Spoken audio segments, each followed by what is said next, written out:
Hi friends, ಎಲ್ಲರೂ ಹೇಗಿದ್ದೀರಾ? ನಾನು ಚೆನ್ನಾಗಿದ್ದೀನಿ. ನೀವು ಹೇಗಿದ್ದೀರಾ ಅನ್ನೋದನ್ನು ಕಮೆಂಟ್ ಸೆಕ್ಷನಲ್ಲಿ ಕಮೆಂಟ್ ಮಾಡಿ ತಿಳಿಸಿ. ಈ ವ್ಲಾಗ್ನ ಶನಿವಾರದ ಆಫ್ಟರ್ನೂನಿಂದ ಸ್ಟಾರ್ಟ್ ಮಾಡ್ತಿದ್ದೀನಿ. ಶನಿವಾರ ಮಧ್ಯಾಹ್ನ ಸ್ಕೂಲಿಂದ ಬಂದಾದಮೇಲೆ ಮಾರ್ನಿಂಗ್ ಅಷ್ಟೊಂದು ಟಿಫನ್ ಜಸ್ಟ್ ಲೈಟಾಗಿ ಮಾಡಿ ಹೋಗಿರ್ತೀವಲ್ಲ, ಸೊ ತುಂಬ ಲೇಟ್ ಆಗಿಬಿಟ್ಟಿತ್ತು. ಅದಕ್ಕಾಗಿ ಸ್ವಲ್ಪ ಸಾಂಬಾರನ್ನ ಮಾಡೋಣ, ಸ್ವಲ್ಪ ಫುಲ್ ಮೀಲ್ಸ್ನ ಮಾಡಿ ಕೊಡೋಣ ಅಂತ ಹೇಳ್ಬಿಟ್ಟು ಸಾಂಬಾರಿಗೆ ರೆಡಿ ಮಾಡ್ತಿದ್ದೀನಿ. ಆ್ಯಕ್ಚುಲಿ ಸಾಟರ್ಡೆ ಬಂತು ಅಂತಂದರೆ ವೀಕೆಂಡ್ ಅಲ್ವಾ, ಸೊ ಆ ವೀಕೆಂಡ್ ಮೂಡಲ್ಲಿ ಕುಕ್ ಮಾಡೋದಕ್ಕೂ ಅಷ್ಟೊಂದು ಮೂಡಿರೋದಿಲ್ಲ. ಸೊ ಅದಕ್ಕಾಗಿ ಯಾವುದಾದ್ರೂ ಒಂದು ಲೈಟಾಗಿ ಕುಕ್ ಮಾಡಿ ಹೋಗ್ತೀನಿ. ಇಲ್ಲ ಅಂತಂದರೆ ನಾನು ಹಾಗೆ ಹೋಗ್ಬಿಡ್ತೀನಿ, ಹೊರಗಡೆ ತಿನ್ಕೊಳ್ತೀನಿ. ಇನ್ನು ಇವರು ಸಹ ಇಲ್ಲೇ ಹೋಟೆಲಲ್ಲಿ ತಿನ್ಕೊಂಡ್ಬಿಡ್ತಾರೆ, ನಮ್ಮ ಹಸ್ಬೆಂಡು ಮತ್ತು ಮಗು ಸಹ. ಸೊ ಇವಾಗಾದರೂ ಮಧ್ಯಾಹ್ನ ಸ್ವಲ್ಪ ಫುಲ್ಲಾಗಿ ಫುಲ್ ಮೀಲ್ಸ್ ಮಾಡಿಕೊಡೋಣ ಅಂತ ರೆಡಿ ಮಾಡ್ತಿದ್ದೀನಿ. ಆ್ಯಕ್ಚುಲಿ ಈ ಸಾಂಬಾರನ್ನ ಆಲ್ರೆಡಿ ಒಂದು ಶಾರ್ಟ್ ವಿಡಿಯೋದಲ್ಲೋ ಇಲ್ಲ ಲಾಂಗ್ ವಿಡಿಯೋದಲ್ಲೋ ಅಪ್ಲೋಡ್ ಮಾಡಿದ್ದೀನಿ.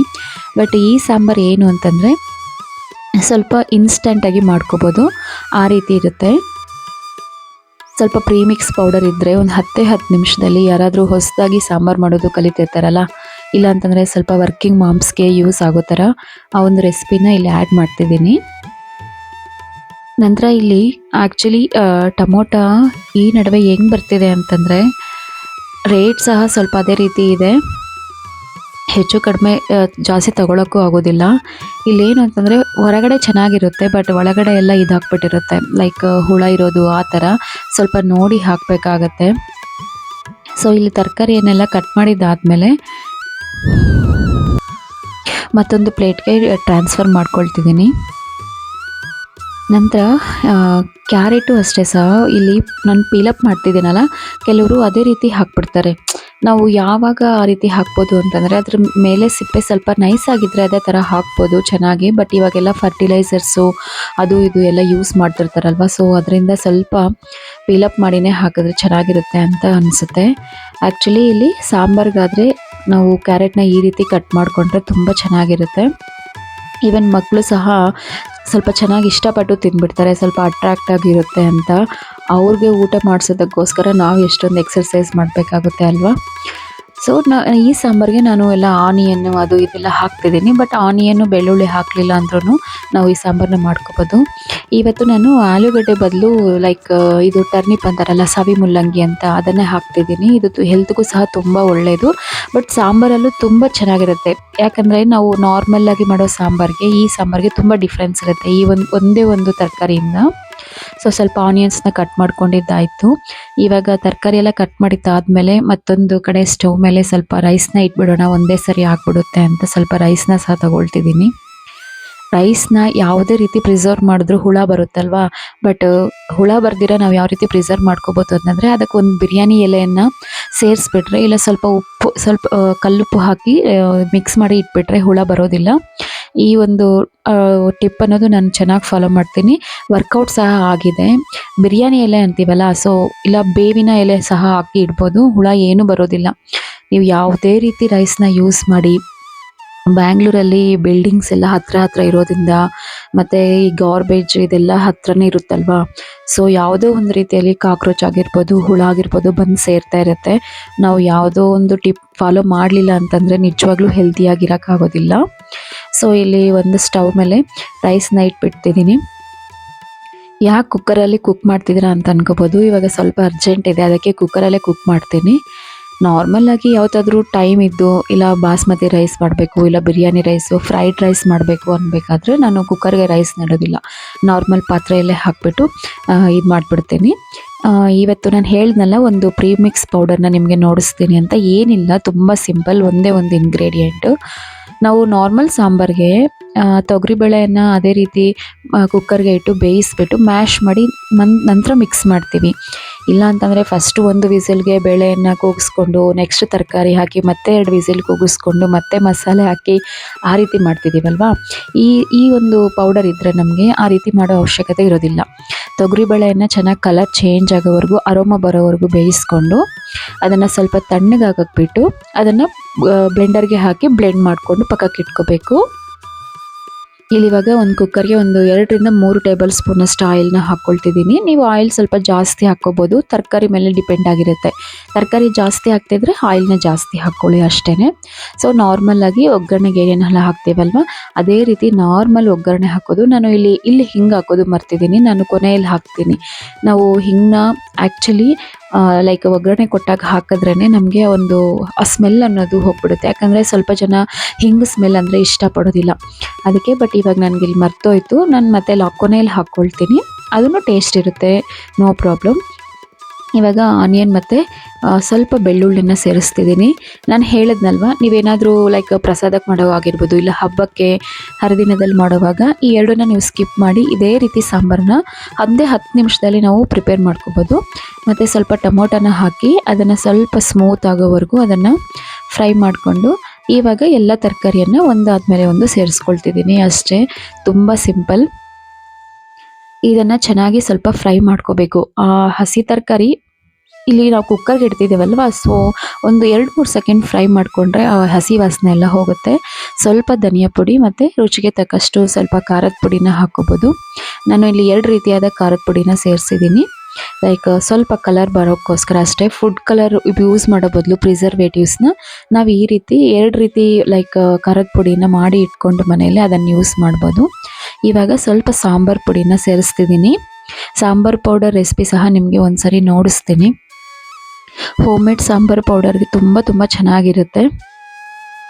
ಮತ್ತು ಇವಾಗ ಆಲ್ರೆಡಿ ನಾನು ಹುಣಸೆ ನೀರನ್ನು ಇದು ಜಜ್ಜಿ ಇಟ್ಕೊಂಡ್ಬಿಟ್ಟಿದ್ದೆ. ಸೊ ಅದನ್ನು ನಾನು ಇವಾಗ ಇಲ್ಲಿ ಮಿಕ್ಸ್ ಮಾಡ್ಕೊಳ್ತಿದ್ದೀನಿ. ಆ್ಯಕ್ಚುಲಿ ಇವಾಗ ಹುಣಸೆನ ಈ ರೀತಿ ನಾವು ಫಿಲ್ಟರ್ ಮಾಡಲಿಲ್ಲ ಅಂತಂದರೆ ನಿಜವಾಗ್ಲೂ ತುಂಬ ಕಷ್ಟ ಆಗುತ್ತೆ. ಯಾಕಂದರೆ ಅದರಲ್ಲಿ ಸ್ವಲ್ಪ ಮಣ್ಣಿರ್ಬೋದು, ಇಲ್ಲಾಂತಂದರೆ ಹುಣಸೆ ಬೀಜನೂ ಸಹ ಒಂದೊಂದು ಸರಿ ಇದ್ಬಿಡುತ್ತೆ. ನಾವು ಅದೇ ರೀತಿ ಮಿಕ್ಸ್ ಮಾಡಿ ಹಾಕಲಿಕ್ಕೂ ಆಗೋದಿಲ್ಲ. ಅದಕ್ಕೆ ಸ್ವಲ್ಪ ಅದನ್ನು ಮ್ಯಾಶ್ ಮಾಡಿಕೊಂಡು ಬಿಸಿ ನೀರಲ್ಲಿ ಇಟ್ಕೊಂಡು ಅದನ್ನು ಫಿಲ್ಟರ್ ಮಾಡಿಕೊಂಡ್ರೆ ಆರಾಮಾಗಿ ನಾವು ಫಿಲ್ಟ್ರ್ ಮಾಡ್ಕೊಂಬಿಡ್ಬೋದು. ಸೊ ಇವಾಗ ಮತ್ತೆ ನಮಗೆ ಕನ್ಸಿಸ್ಟೆನ್ಸಿ ತಕ್ಕನ ಹಾಗೆ ನೀರನ್ನು ಹಾಕ್ಕೊಂಡು ಈ ಒಂದು ಸ್ಟೇಜಲ್ಲಿ ನಾವು ಅರಿಶಿನ ಮತ್ತು ಹಸಿಮೆಣಸಿನ್ಕಾಯಿ ಮತ್ತು ಬಂದುಬಿಟ್ಟು ನಾವು ಆಲ್ರೆಡಿ ಬ್ಲೆಂಡ್ ಮಾಡಿ ಇಟ್ಕೊಂಡಿದ್ವಲ್ಲ ಆ ಪೌಡರ್ನ ನಾವು ಹಾಕ್ಕೋಬೋದು. ನೀವು ಇಲ್ಲಿ ಅಬ್ಸರ್ವ್ ಮಾಡ್ತಿರ್ಬೋದು, ಜಸ್ಟ್ ನಾನು 2 ಸ್ಪೂನ್ ಅಷ್ಟು ಮಾತ್ರ ನಾನು ಪೌಡರ್ನ ಸೇರಿಸ್ಕೊತಿದ್ದೀನಿ. ತೊಗರಿ ಬೇಳೆಯನ್ನು ಹುರಿದು ಪೌಡ್ರ್ ಮಾಡ್ಕೊಂಡಿದ್ರಲ್ವ ಅದನ್ನು. ಅದೇ ನಾವು ಬೇಳೆ ಹಾಕಿದ್ರೆ ನಾವು ಎಷ್ಟೊಂದು ಬೇಳೆ ಹಾಕಿದ್ವಲ್ಲ ಹುರಿಲಿಕ್ಕೆ ಅಷ್ಟೊಂದು ಬೇಳೆನೂ ನಾವು ಹಾಕಬೇಕಾಗುತ್ತೆ. ಈ ಥರ ಮಾಡಿಕೊಂಡ್ರೆ ನಮಗೆ ಅದು ಒಂದೇ ಪೌಡರ್ನ ನಾವು 2-3 ಸರಿ ಯೂಸ್ ಮಾಡ್ಕೋಬೋದು. ಇದ್ರ ಜೊತೆಗೆ ಸ್ವಲ್ಪ ಬೆಲ್ಲ ಮತ್ತು ಸ್ವಲ್ಪ ಉಪ್ಪನ್ನು ಸಹ ಸೇರಿಸಿ ಕೊನೆಯಲ್ಲಿ ಸ್ವಲ್ಪ ಕೊತ್ತಂಬರಿ ಸೊಪ್ಪನ್ನು ಹಾಕಿಬಿಟ್ಟು 2-3 ವಿಸಿಲ್ ಇಟ್ಕೊಂಡ್ಬಿಟ್ರೆ ಸರಿ ಹೋಗ್ಬಿಡುತ್ತೆ. ನಮಗೆ ಸಾಂಬಾರು ಅನ್ನೋದು 10 ನಿಮಿಷದಲ್ಲಿ ರೆಡಿ ಆಗಿಬಿಡುತ್ತೆ. ಮತ್ತು ಇಲ್ಲಿ ಸಾಂಬಾರು ಮತ್ತು ರೈಸ್ ಮಾತ್ರನೇ ಆಗೋದಿಲ್ಲ ಅಂತ ಹೇಳಿಬಿಟ್ಟು ಹೇಗೋ ಲೈಕ್ 2 ಗಂಟೆ ಆಗ್ತಿತ್ತು ಆಗಲೇ ಟೈಮು. ಸೊ ಇನ್ನು ಸ್ನ್ಯಾಕ್ಸ್ಗೂ ಮತ್ತು ಯಾಕೆ ಪ್ರಿಪೇರ್ ಮಾಡೋದು ಸಾಯಂಕಾಲ ಅಂತ ಹೇಳಿಬಿಟ್ಟು ಇವಾಗಲೇ ಸ್ನ್ಯಾಕ್ನ ಸಹ ಪ್ರಿಪೇರ್ ಮಾಡಿ ಇಟ್ಕೊಳ್ತಿದ್ದೀನಿ. ಇದು ಇವಾಗ ಏನಿಲ್ಲ, ಸ್ವಲ್ಪ ಮೆಣಸಿನ್ಕಾಯಿ ತಂದಿದ್ರು, ಇದು ಬಜ್ಜಿ ಮೆಣಸಿನ್ಕಾಯಿ ಅಂತಾರಲ್ವ ಅದನ್ನು. ಸೊ ಅದರಿಂದ ಸ್ವಲ್ಪ ಬೋಂಡ ಥರ ಹಾಕ್ಬಿಡೋಣ ಅಂತ ರೆಡಿ ಮಾಡ್ತಿದ್ದೀನಿ. ಏನಿಲ್ಲ, ಕೈ ಅಳತೆಗೆ ತಕ್ಕಷ್ಟು ಸ್ವಲ್ಪ ಕಡಲೆ ಹಿಟ್ಟು, ಅದ್ರ ಜೊತೆಗೆ ಸ್ವಲ್ಪ ಅಕ್ಕಿ ಹಿಟ್ಟು, ರುಚಿಗೆ ತಕ್ಕಷ್ಟು ಉಪ್ಪು, ಸ್ವಲ್ಪ ಖಾರ. ನಿಮಗೆ ಅಜ್ವೈನ್ ಅದೆಲ್ಲ ಬೇಕು ಅಂತಂದ್ರೂ ಸಹ ನೀವು ಅದು ಹಾಕ್ಕೋಬೋದು. ಇಲ್ಲ ಜೀರಿಗೆ ಪುಡಿ ಬೇಕು ಅಂದರೆ ಅದನ್ನು ಸಹ ಹಾಕ್ಕೋಬೋದು. ಸ್ವಲ್ಪ ಬಣ್ಣ ಬೇಕು ಅಂತ ಹೇಳಿದ್ರೆ ಸ್ವಲ್ಪ ಅರಿಶಿನ ಮಿಕ್ಸ್ ಮಾಡ್ಕೋಬೋದು. ಅದನ್ನೆಲ್ಲ ಹಾಕ್ಬಿಟ್ಟು ಸ್ವಲ್ಪ ನೀರನ್ನ ಹಾಕಿ ನಿಧಾನವಾಗಿ ಒಂದೇ ಪ್ಯಾಟ್ರನಲ್ಲಿ ನಾವು ಇದನ್ನು ಮಿಕ್ಸ್ ಮಾಡ್ಕೋಬೇಕು. ಆವಾಗ ನಮಗೆ ಇದು ಲೈಕ್ ಗಂಟು ಕಟ್ತಿರೋ ಕನ್ಸಿಸ್ಟೆನ್ಸಿ ಅನ್ನೋದು ಚೆನ್ನಾಗಿ ಬರುತ್ತೆ, ನಮಗೆ ಈಸಿಯಾಗೂ ಆಗುತ್ತೆ. ಸೊ ಇದನ್ನು ಒಂದು 5 ನಿಮಿಷ ನೆನೆಯಲಿಕ್ಕೆ ಬಿಡ್ತಿದ್ದೀನಿ. ಆ 5 ನಿಮಿಷದಲ್ಲಿ ಇಲ್ಲಿ ಮೆಣಸಿನ್ಕಾಯಿನ ಅದನ್ನು ಕಟ್ ಮಾಡ್ಕೊಳ್ತಿದ್ದೀನಿ. ಆ್ಯಕ್ಚುಲಿ ಇದು ತುಂಬ ಉದ್ದ ಇದೆ, ಅಷ್ಟು ಉದ್ದನೂ ಹಾಕ್ಲಿಕ್ಕಾಗೋದಿಲ್ಲ. ಅದಕ್ಕೆ ಸ್ವಲ್ಪ ಅದನ್ನು ಪೀಸ್ ಮಾಡಿ ಸ್ವಲ್ಪ ಕ್ರಾಸಾಗಿ ಜಿಗ್ಜ್ಯಾಗ್ ಪ್ಯಾಟ್ರನಲ್ಲಿ ಕಟ್ ಮಾಡ್ಕೊಳ್ತಿದ್ದೀನಿ. ಸೊ ಎಲ್ಲ ಈ ರೀತಿ ಕಟ್ ಮಾಡಿದ್ದಾದಮೇಲೆ ಇಲ್ಲಿ ನಾನು ಒಂದು ಸಿಂಪಲ್ ಟಿಪ್ ಹೇಳ್ತಿದ್ದೀನಿ, ಟೇಸ್ಟ್ಗೋಸ್ಕರ ಅಷ್ಟೇ. ನಾವು ಏನೇನೋ ಸ್ಟಫಿಂಗ್ ಎಲ್ಲ ನೋಡ್ತಿರ್ಬೋದು ಯೂಟ್ಯೂಬ್ ವೀಡಿಯೋಸಲ್ಲಿ ಅದು ಇದರಲ್ಲಿ. ಆ ಎಲ್ಲ ಸ್ಟಫಿಂಗ್ ಕೊಡೋ ಬದಲು ನಿಮಗೆ ಟೈಮ್ ಇಲ್ಲ ಅಂತಂದರೆ ಜಸ್ಟ್ ಈ ರೀತಿ ಸಾಲ್ಟ್ನ ನಾವು ಏನೇನು ಕಟ್ ಮಾಡಿದ್ವಲ್ಲ ಮೆಣಸಿನ್ಕಾಯಿ ಅದರಲ್ಲಿ ಇಟ್ಬಿಟ್ಟು ಒಂದು 5 ನಿಮಿಷ ನೀವು ಪಕ್ಕಕ್ಕೆ ಇಟ್ಬಿಡಿ. ಆ ಸಾಲ್ಟ್ ಅನ್ನೋದು ಎಲ್ಲ ಅದಕ್ಕೆ ಅಬ್ಸರ್ವ್ ಆಗಿ ಸ್ವಲ್ಪ ಟೇಸ್ಟ್ ಕೊಡುತ್ತೆ. ಇವಾಗ ಅದು ನೆನೆಲಿಕ್ಕೆ ಪಕ್ಕಕ್ಕೆ ಇಟ್ಟು ಆ ಒಂದು ಟೈಮಲ್ಲಿ ಮಿಕ್ಕಿತ್ತಲ್ವ ತೊಗರಿಬೇಳೆ ಪೌಡರ್ನ ಅದನ್ನು ಒಂದು ಗಾಜಿನ ಕಂಟೈನರ್ಗೆ ಹಾಕ್ಬಿಟ್ಟು ಪ್ರಿಸರ್ವ್ ಮಾಡ್ಕೊಳ್ತಿದ್ದೀನಿ. ಯಾಕಂದರೆ ನಾವು ಇದನ್ನು ನೆಕ್ಸ್ಟ್ ಟೈಮ್ಗೂ ಯೂಸ್ ಮಾಡ್ಕೋಬೋದು. ನೀವು ನೋಡ್ಬೋದು ನಾನು ಹಾಕಿದ್ದು ಜಸ್ಟ್ ಒಂದು ಸ್ಮಾಲ್ ಕಾಫಿ ಗ್ಲಾಸ್ ಅಷ್ಟು ಬೇಳೆ ಅಷ್ಟೇ. ಬಟ್ ನಮಗೆ ಇದನ್ನು 2 ರಿಂದ 3 ಸರಿ ನಾವು ಯೂಸ್ ಮಾಡ್ಬೋದು. ಅದೇ ನಾವು ಬೇಳೆ ಹಾಕಿದ್ರೆ ಎಲ್ಲವನ್ನ ಒಂದೇ ಸರಿ ಹಾಕಬೇಕಾಗತ್ತೆ. ನೋಡಿ ಈ ಥರ ಪ್ರಿಸರ್ವ್ ಮಾಡ್ಕೊಳ್ಬೋದು. ನಂತರ ಇಲ್ಲಿ ಎಣ್ಣೆಯನ್ನು ಕಾಯಲಿಕ್ಕೆ ಇಟ್ಟಿದ್ದೆ ಆಲ್ರೆಡಿ. ಇದು ಸ್ವಲ್ಪ ಬಿಸಿಯಾಗಿದೆ. ಸೊ ಇವಾಗ ನಾನು ಇದರಲ್ಲಿ ಒಂದೊಂದನ್ನೇ ಹಾಕ್ತಿದ್ದೀನಿ. ಇದು ತುಂಬ ಟೇಸ್ಟ್ ಇತ್ತು ಆ್ಯಕ್ಚುಲಿ ಇವತ್ತು. ನಾನು ಇದಕ್ಕಿಂತ ಮುಂಚೆನೂ ಮಾಡಿದ್ದೆ, ಬಟ್ ಈ ಥರ ನಾನು ಸ್ಟಫಿಂಗ್ಗೆ ಸಾಲ್ಟ್ ಕೊಟ್ಟು ಯಾವತ್ತೂ ಹಾಕಿರಲಿಲ್ಲ.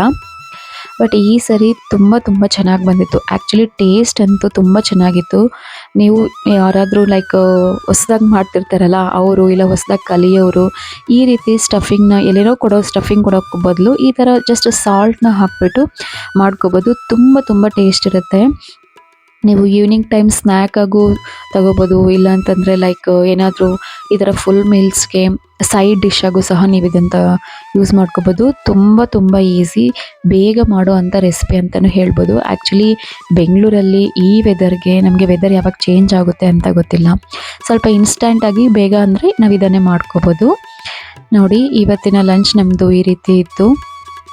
ಸ್ವಲ್ಪ ಬಿಸಿ ಅನ್ನ, ಅದ್ರ ಜೊತೆಗೆ ತರಕಾರಿ ಸಾಂಬಾರು, ಇನ್ಸ್ಟ್ಯಾಂಟ್ ಸಾಂಬಾರು, ಮತ್ತು ಅದ್ರ ಜೊತೆಗೆ ಊರಿಂದ ನಮ್ಮ ದೊಡ್ಡಮ್ಮ ಸ್ವಲ್ಪ ಉಪ್ಪಿನಕಾಯಿ ಕಳಿಸಿದ್ರು. ಅವ್ರ ಕಡೆ ಮಾಡ್ತಾರೆ, ಆಂಧ್ರ ಕಡೆ, ಆ ಒಂದು ಉಪ್ಪಿನಕಾಯಿ. ಮತ್ತು ಅದ್ರ ಜೊತೆಗೆ ನಾವು ಇವಾಗ ಪ್ರಿಪೇರ್ ಮಾಡಿದ್ವಲ್ಲ ಅದು ಮೆಣಸಿನ್ಕಾಯಿ ಬಜ್ಜಿ.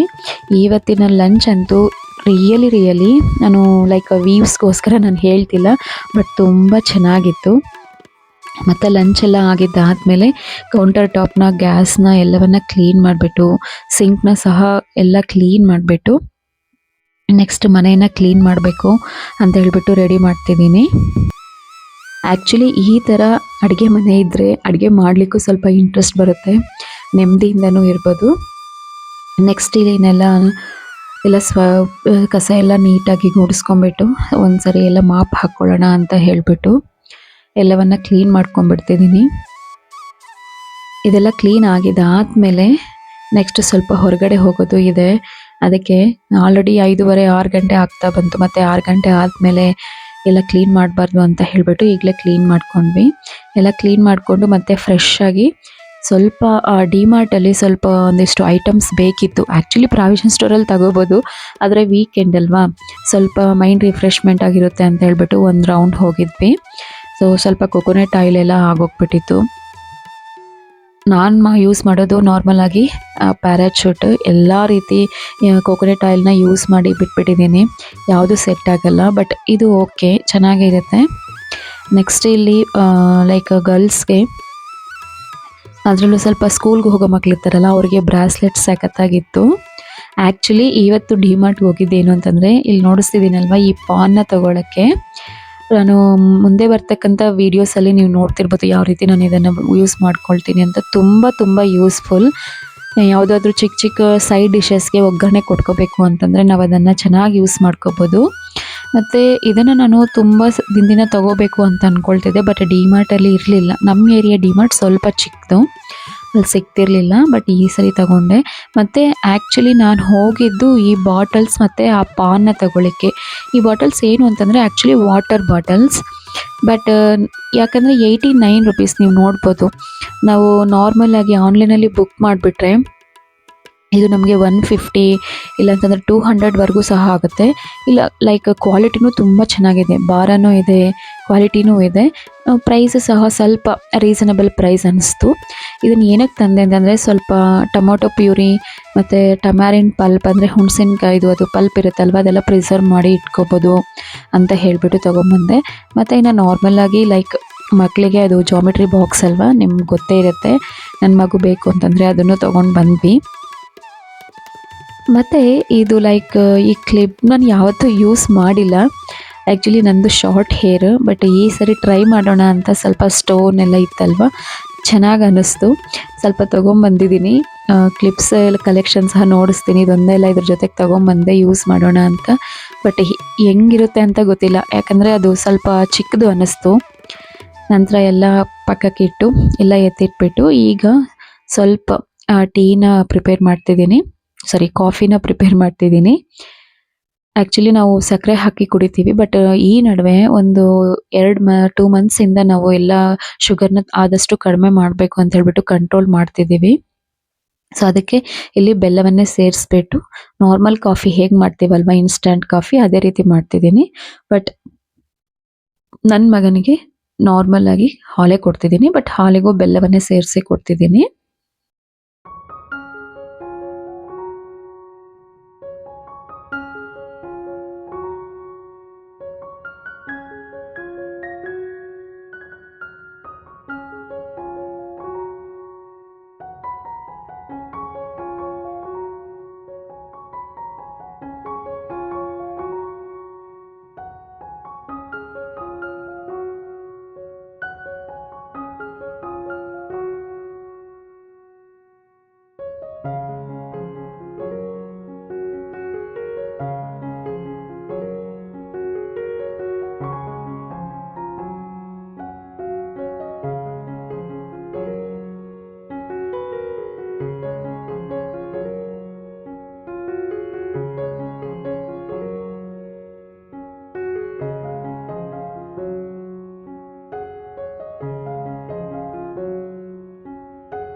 Doctor. Good morning. Good morning, doctor. What will happen? Oh, I'm getting fever, cold, cough, like that, doctor. I think I will.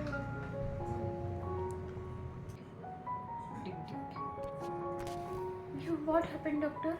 You got coffee now. You don't eat your chocolate. Huh? Already I forgot. No, doctor, I will eat bua, doctor, not chocolate. Thank you. Thank you for treating me very well. My fever, cough, headache, everything gone.